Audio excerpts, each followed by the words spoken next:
નમસ્કાર વિદ્યાર્થીઓ, દરેકનું હાર્દિક સ્વાગત છે ધોરણ 12 વિશે ભૂગોળ સ્વાધ્યાય સોલ્યુશન. મિત્રો, ચેપ્ટર નંબર 12 આંકડાકીય માહિતીનું આલેખન સંપૂર્ણ મિત્રો સ્વાધ્યાય સોલ્યુશન કરીશું. તે પહેલાં તમારા અન્ય વિષયના અથવા તો અન્ય ચેપ્ટર પણ લખવાના બાકી છે, તો આ વિડીયો જોયા પછી આ વિડીયો ડિસ્ક્રિપ્શનમાં તેની લિંક આપેલી છે, એ પણ જોઈ લેશો. બીજી વાત કે તમે ચેનલમાં નવા છો તો ફટાફટ સબસ્ક્રાઇબ કરો, તમારા મિત્રોને પણ શેર કરશો. તો ચાલો શરૂ કરીએ.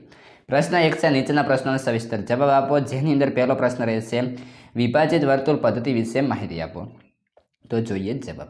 આંકડાકીય માહિતી દર્શાવવા માટે વિભાજિત વર્તુળ પદ્ધતિનો ઉપયોગ થાય છે. તેમાં એક વર્તુળ દોરવામાં આવે છે અને તે દર્શાવવા વર્તુળના ખંડ પાડવામાં આવે છે, જેને પાઈ અથવા તો પછી ડાયાગ્રામ કહે છે. આંકડાકીય માહિતીની તુલના કરવાની હોય ત્યારે આ પદ્ધતિનો ઉપયોગ કરવામાં આવે છે. કુલ માહિતીમાં આપેલા આંકડા એક સરખા હોતા નથી, તેથી વર્તુળના વિભાગો પણ અસમાન બને છે. વર્તુળના વિભાગો અંશમાં શોધવામાં આવે છે અને ત્યાર પછી તેને ટકાવારીમાં ફેરવવામાં આવે છે. પ્રથમ ટકાવારી શોધીને તેના પરથી ખૂણા પણ શોધી શકાય છે. ખૂણો શોધવાની રીત. કુલ ટકા 100 અને વર્તુળના કુલ અંશ 360 હોય છે. તેનો ગુણોત્તર 3.6 થાય. માહિતીના પ્રત્યેક આંકડાના 3.6 થી ગુણવાથી વર્તુળનો ખૂણો મળે છે અને તેના આધારે ટકાવારી પણ શોધી શકાશે. આ રીતે બધા ખૂણાની ગણતરી કર્યા પછી એક વર્તુળ દોરી તેના ખૂણા દર્શાવી શકાય છે. આ પદ્ધતિમાં જે આંકડા દર્શાવવાના હોય છે તે હંમેશા ટકાવારીમાં જ હોય છે અને તે માહિતી ખૂણા દ્વારા સૂચિત કરવામાં આવે છે. સામાન્ય રીતે માહિતીના ખૂણા ઉતરતા ક્રમમાં ગોઠવવામાં આવે છે અને તેની શરૂઆત વર્તુળના ઘડિયાળમાં 12 કલાક દર્શાવતા સ્થળેથી કરવામાં આવે છે. આ વિભાજિત વર્તુળ પદ્ધતિ ઘણી સરળ માહિતી છે. ત્યારબાદ છે આગળનો પ્રશ્ન મિત્રો, પ્રશ્ન 2, જેમાં રેખા અને સ્તંભ મિશ્ર આલેખ વિશે રેખા અને સ્તંભ આલેખ વિશે સમજાવો. વિડીયો લાઇક ના કરીએ તો કરી દેશો, તમારા મિત્રોને પણ શેર કરવાનું ના ભૂલશો. જવાબ જોઈએ. ક્યારેક કેટલા આંકડા એવા સ્વરૂપમાં હોય છે કે જેમાં રેખા તેમજ સ્તંભ એમ બંને ચિહ્નોનો એક સાથે થયેલો ઉપયોગ અસરકારક બને છે. ખાસ કરીને તાપમાન અને વરસાદના આંકડા એક સાથે એક જ ફલક પર દર્શાવવા માટે આ પદ્ધતિ ઘણી ઉપયોગી બને છે.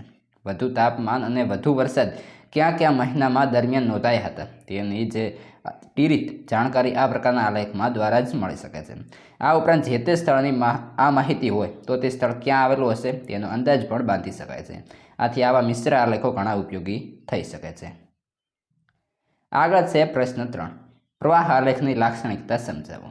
જોઈએ જવાબ. આંકડાકીય માહિતીમાં ઘણી વિવિધતા હોય છે. આ આલેખને પ્રવાહ આલેખ એટલા માટે કહે છે કે તેમાં કોઈ વિગતની ગતિશીલતાનું સૂચન હોય છે. વ્યક્તિઓ કે વસ્તુઓની હેરફેર સૂચવવા આ આલેખનો ઉપયોગ થાય છે. પ્રવાહ આલેખની લાક્ષણિકતા આ પ્રમાણે છે. આંકડામાં ઘણી વિવિધતાઓ હોય છે. વ્યક્તિઓ કે વસ્તુઓની હેરફેર વિવિધ પ્રદેશો પર થાય છે. તે માટે બે બાબતો સ્પષ્ટ થાય છે: હેરફેરની દિશા, વસ્તુઓનું પ્રમાણ કે માનવની સંખ્યા. આ બંને વિગતો એક સાથે દર્શાવવા માટે જે તે પ્રદેશનો નકશો હોવો જોઈએ. હેરફેર સાથે સંબંધ ધરાવતા પ્રદેશોને પરસ્પર રેખા દ્વારા સાંકળી લેવામાં આવે છે. આંકડાની બહુલતા પ્રમાણે બે પ્રદેશો વચ્ચે દોરવામાં આવતી રેખાઓની સંખ્યા નક્કી થાય છે.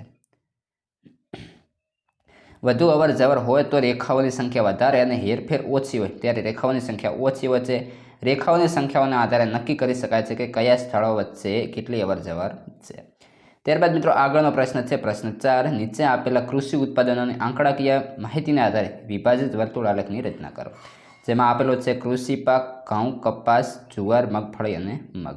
ઉત્પાદન ટનની અંદર આલેલું છે. ઘઉં 45 ટન, કપાસ 30 ટન, જુવાર 10 ટન, મગફળી 8 ટન, મગ 4 ટન. તેના આધારે જોવા જઈએ તો કે જવાબ તો કે દરેકનો સરવાળો તો કુલ 100 ટન થઈ ગયા. કૃષિ પાકોનું કુલ ઉત્પાદન 100 ટન થાય. તો તેના આધારે કૃષિ પાકનું ઘઉંનું ઉત્પાદન, તે ઉપરાંત દરેકનો આપણે શોધવાનો છે. જો ઘઉં, ત્યારબાદ કપાસ, જુવાર, મગફળી અને મગ. તો તેના આધારે સૌપ્રથમ જોઈ લઈએ ઘઉં. તો ઘઉંનું ઉત્પાદન ભાગે કુલ ઉત્પાદન તો ગુણ્યા 100 ભાગ્યા 1 બરાબર કેટલા તો કે 45, કારણ કે ઘઉં 45 ટન છે. તો 45 ભાગ્યા 100 ગુણ્યા ઉપર 100 ભાગ્યા 1 બરાબર કેટલા ટકા થશે? 45%. ત્યારબાદ તેવી જ રીતે કૃષિ પાકનો દર કપાસ તો 30%, જુવાર તો 10%, મગફળી 8%. એ રીતે તમે મિત્રો જે છે સ્વાધ્યાય અહીં જોઈને લખી લેશો. અને મગ તો કે 7%. હવે ખૂણાઓનું માપ પ્રાપ્ત કરવા માટે પ્રાપ્ત ટકાવારીને 3.6 થી ગુણવા પડે. 3.6 ગુણ્યા ટકા બરાબર વર્તુળના ખૂણાનું માપ. તો તેના આધારે આ રીતે આપણે જોવાનું છે. જેમ કે 36 ભાગ્યા 10 ગુણ્યા 45 ભાગ્યા 1 બરાબર 182 અંશનો આ ખૂણો બનશે ઘઉંનું ઉત્પાદન માટે. 108 અંશનો બનશે કપાસના, 36 અંશનો બનશે જુવાર અને 0.28 એટલે કે 29 અંશ મગફળીનું અને 25 અંશ મગ ઉત્પાદન થશે. આ પ્રમાણે તમારે જે છે સંપૂર્ણ તમારે મિત્રો જોઈને લખી લેશો. ત્યારબાદ છે આગળ પ્રશ્ન 2. નીચેના પ્રશ્નોના સંક્ષિપ્તમાં જવાબ લખો. પહેલો પ્રશ્ન છે સ્તંભો કેટલી અને કઈ રીતે દર્શાવી શકાય? જોઈએ જવાબ. સ્તંભ આલેખની મદદથી એક કરતાં વધુ વિગતો એક સાથે જ ફલક ઉપર સરળતાથી દર્શાવી શકાય છે. સ્તંભો બે રીતે દર્શાવી શકાય, જેમ કે પહેલું સાદો સ્તંભ આલેખ અને બીજું છે સંયુક્ત સ્તંભ આલેખ. એકથી વધુ બાબતોનું આલેખન એક જ ફલક પર કરવામાં આવી હોય તેવા સ્તંભ આલેખને મિશ્ર સ્તંભ આલેખ કહેવામાં આવે છે. આ પ્રકારના સ્તંભ આલેખમાં પ્રત્યેક વિગતો મળે છે અને તેની અન્ય વિગતો સાથે સરખામણી પણ કરી શકાય છે. બીજું છે સમમૂલ્ય પદ્ધતિ માહિતીનું કયું લક્ષણ દર્શાવે છે?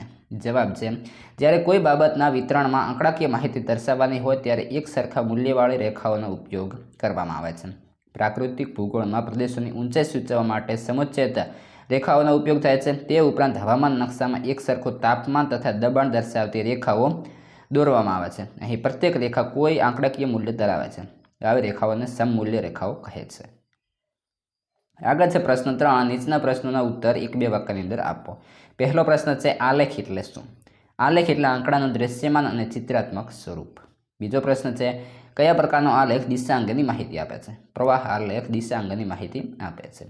પ્રશ્ન 3 છે કયા પ્રકારના આલેખમાં રંગોનો ઉપયોગ વધુ અસરકારક બને છે? તો કે સંયુક્ત સ્તંભ આલેખમાં રંગોનો ઉપયોગ વધુ અસરકારક બને છે. મિત્રો ત્યારબાદ આવે છે વિકલ્પ. વિકલ્પની અંદર જોવા જઈએ પ્રશ્ન 4. નીચેના પ્રશ્નો માટે આપેલા વિકલ્પોમાંથી સાચો વિકલ્પ પસંદ કરી લખવાનો રહેશે. જે અંદર 3 વિકલ્પો આપેલા છે. પહેલો જોવા જઈએ એક જ પરિમાણ ધરાવતો આલેખ કયો છે? તો તેની અંદર મિત્રો આપણો જવાબ આવશે એ, એટલે કે રેખા આલેખ. આગળ છે રેખા અને સ્તંભ મિશ્ર આલેખમાં શું દર્શાવવામાં આવે છે?